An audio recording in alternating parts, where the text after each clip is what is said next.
السلام علیکم جی، میرا نام ہے محمد حسنین اور آپ لوگ دیکھ رہے ہیں میرے یوٹیوب چینل فٹ سٹیپس اور آف محمد صلی اللہ علیہ وآلہ وسلم۔ وہ سب سے پہلے تو میں آپ کو تھوڑا سا یہ بتا دوں کہ اس کو ویڈیو کا اور اس چینل کا بنانے کا ایک مقصد ہے، اور مقصد یہ ہے جیسا کہ آپ نے نام دیکھا کہ حضور صلی اللہ علیہ وآلہ وسلم کے فٹ سٹیپس کو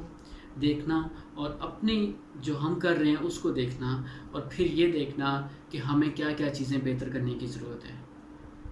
تو ان چیزوں کو ہائی لائٹ کرنا تاکہ میری اور آپ کی دونوں کی اصلاح ہو سکے۔ اور دوسرے نمبر پہ جو میں نے ایک چیز نوٹ کی ہے وہ یہ ہے کہ ہماری یوتھ زیادہ تر وہ اسلام سے دور ہے، اور لیکن جو کوئی قریب آتا بھی ہے، کوئی ریسرچ شروع کرتا ہے، تو اس کو سب سے زیادہ جب ہائپ ملتی ہے، جو چیز دیکھنے کو ملتی ہے وہ ہے فرقہ واریت، تو اس کو سمجھ ہی نہیں آتی کہ میں نے کدھر جانا ہے۔ تو میرا یہ پوائنٹ ہے کہ ہمیں اس فرقہ واریت کو ایک سائڈ پہ رکھ کے، اس لڑائی کو ایک سائڈ پہ رکھ کے، ہمیں اور بہت ساری چیزیں ہیں جو کہ ہم بہتر کر سکتے ہیں، جو کہ ہمیں بہت زیادہ بہتر کرنے کی ضرورت ہے، اور ان کے بہت بہت بڑے بڑے عذاب ہیں اگر ہم ان کو نہیں بہتر کریں گے۔ بہت سخت ناراضگی ہے اس کے اوپر اللہ تعالیٰ کی۔ تو ایک تو ہمیں خود، جو پڑھے لکھے لوگ ہیں، انہیں خود اسٹڈی کرنی چاہیے، اس میں اختلافات کم بنتے ہیں اگر ہم خود اسٹڈی کریں تو۔ ہم لوگ خود اسٹڈی نہیں کرتے، پھر ہم علماء کے اوپر بلیم کرتے ہیں کہ وہ ہمیں غلط گائیڈ کرتے ہیں۔ خیر، میرا آپ سے جو ایک بات، جو مین آج میں نے آپ سے بات کرنی تھی، وہ بات یہ ہے کہ جیسے کہ آپ لوگوں کو پتہ ہے، میری، آپ کی، اور تقریباً میرے خیال سے ہر اس مسلمان کی یہ خواہش ہوگی کہ اس کو حضور صلی اللہ علیہ وسلم کا ایک دفعہ دیدار نصیب ہو جائے، ایک دفعہ، بے شک خواب میں ہو جائے، وہ بڑا اس کو خوش قسمتی سمجھے گا، میں بھی سمجھوں گا بے شک۔ تو میرا آپ سے یہ سوال ہے، میں آپ کو ایک سچویشن دیتا ہوں کہ فرض کریں حضور صلی اللہ علیہ وسلم میرے یا آپ کے کسی ایک کے گھر آ جاتے ہیں۔ پہلے تو یہ بہت خوشی کی بات ہے، لیکن میرا پوائنٹ آپ کو یہ دینے کا مقصد یہ ہے کہ ہمیں یہ دیکھنا ہے کہ وہ آ جاتے ہیں ہمارے گھر، تو ہمیں یہ دیکھنا ہے کہ ہمارا رہن سہن، ہمارا گھر، ہمارے بچے، ہمارے بیوی، ہمارا سب کچھ، ہمارا لین دین، کاروبار، کیا ہم اسی طرح ان کے سامنے جاری رکھ سکتے ہیں اگر وہ ہمارے سامنے آ جائیں، ہمارے ساتھ رہیں تو۔ میں اس کی تھوڑی سی آپ کو جھلک دینا چاہوں گا، ایک امیجنری، کہ فار ایگزامپل وہ میرے گھر آتے ہیں، میں ان کو لے کے اندر آتا ہوں گھر کے، تو آتے ہی جیسے جہاں پہ بٹھاتے ہیں، ڈرائنگ روم میں یا لاؤنج میں جہاں بھی ان کو بٹھانا ہے، تو وہاں پہ اگر لگی ہوئی ہیں فوٹوز فریم کی ہوئی پورے پوز کے ساتھ، ماڈلنگ، سارا کچھ جو بھی ہوتا ہے ہمارے شادیوں کے اوپر، وہاں سے فوٹو جو فریم کر کے ہم لگوا لیتے ہیں، وہ فوٹوز لگی ہوئی ہیں سامنے۔ اس کے بعد ہمارا رہن سہن وہ دیکھتے ہیں، بیٹھتے ہیں۔ اس کے بعد سامنے ٹی وی لگا ہوا ہے ایک 50 انچ کا، اس کے ساتھ سارا اینڈرائڈ ٹی وی ہے، سارا کچھ، وہ میں آن کر سکتا ہوں کیا ان کے سامنے؟ کیا اپنے موبائل میں یوز کر سکتا ہوں ان کے سامنے؟ موبائل کی گیلری اوپن کر سکتا ہوں کہ ان کے سامنے؟ اس کے بعد ٹک ٹاک یوز کر سکتا ہوں ان کے سامنے، فیس بک یوز کر سکتا ہوں ان کے سامنے؟ اس کے بعد اگر چلو یہ چیزیں تو ایک اور سائڈ پہ کریں، تو اگر اس کے بعد بچے آتے ہیں، بالغ بچے ہیں، باہر سے آتے ہیں، بیٹا ہے، بیٹی ہے، دونوں ہیں، ان کا رہن سہن، ان کا چال چلن جس طرح کا ان کا ہے، جیسے کہ لڑکوں کی داڑھیوں کے ڈیزائن ہوتے ہیں آج کل،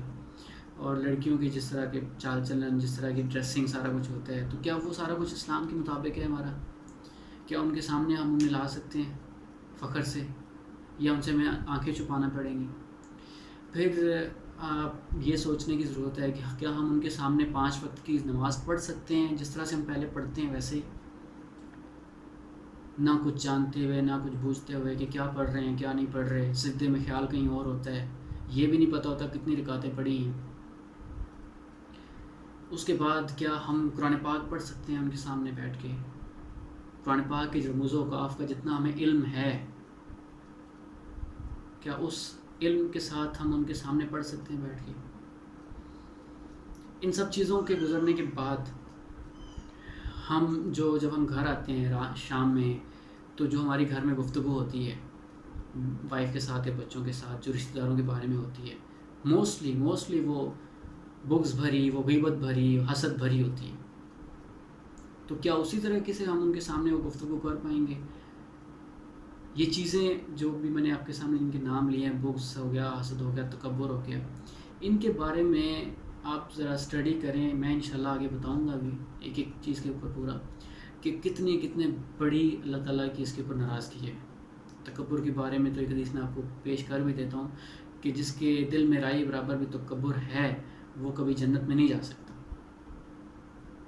اتنا اللہ کے اس کے اوپر غصہ ہے۔ اس کے بعد چلیں ان چیزوں کو گزرنے کے بعد، فار ایگزامپل اگر ہمارے خاندان میں کسی کی شادی آ جاتی ہے، کسی کزن کی یا کسی ریلیٹیو کی،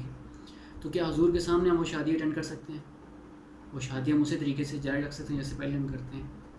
جو رسم حنا پہ جو ہوتا ہے، جو بارات والے دن ہوتا ہے، جو ولیمے والے دن ہوتا ہے، جو ایک دن پہلے ہوتا ہے، 7 دن کی رسمیں بنا لی ہیں ہم نے ہندوؤں کی طرف، کہ ہم اس طریقے سے کر سکتے ہیں شادی؟ اس کے بعد میں یہ سوچوں اگر کہ یہ سب کچھ دیکھنے کے بعد اگر اس طرح سے ہوتا ہے تو کیا حضور صلی اللہ علیہ وسلم ہمارے یہاں رکیں گے؟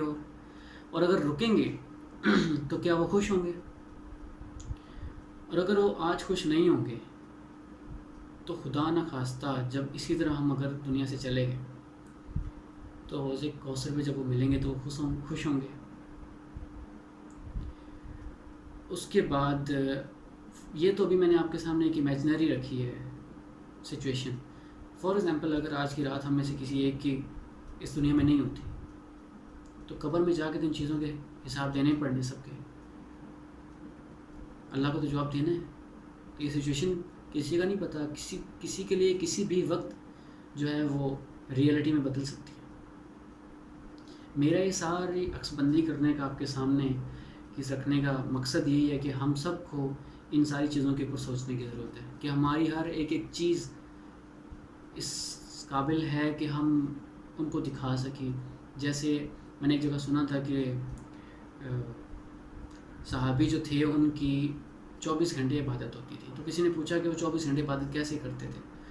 وہ عبادت ایسے ہی کرتے تھے 24 گھنٹے کہ ان کا ہر عمل حضور صلی اللہ علیہ وسلم کے بتائے ہوئے طریقے پہ ہوتا تھا۔ پھر وہ اپنا کام بھی کوئی کر رہے ہیں تو عبادت ہی کر رہے ہیں۔ کاروبار اگر اس طریقے سے کریں گے جس طرح حضور نے بتایا ہے تو وہ بھی عبادت ہوگا۔ بے شک کاروبار ہے لیکن عبادت ہو رہی ہے۔ تو میرا آپ لوگوں کو یہ ساری چیزیں آپ کے سامنے رکھنے کا، آپ سے بیان کرنے کا